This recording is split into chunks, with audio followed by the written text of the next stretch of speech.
Okay, we're back. Let's switch to a blender disc. They do a nice job of cleaning without damaging the base metal. So this is a 40 grit. Again, we want to try to remove the welds that are here because we want to put a patch over top. Bit of wax.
The center weld is pretty thick, so we've got to knock that right down.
These blender discs work really well.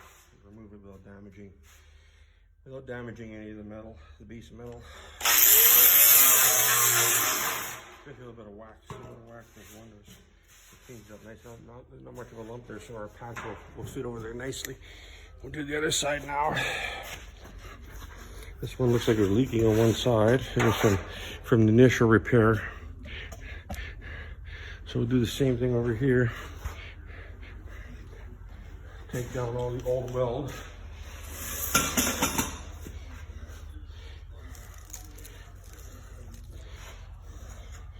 And clean it up so we can patch it.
Actually, you can see where there was a repair for a crack here, but they stopped so that that other crack, it reappeared and started going again.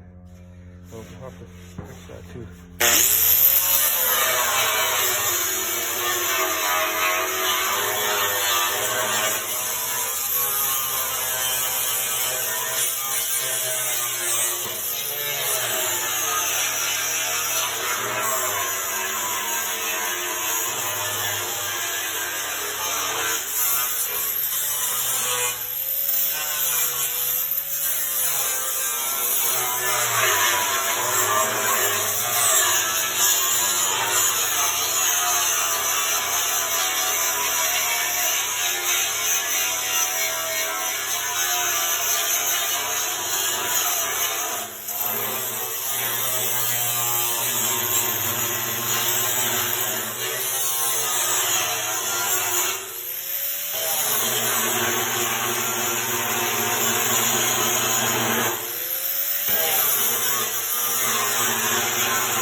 Okay, not too bad. Smooth enough now. Put a patch over that. Should be okay.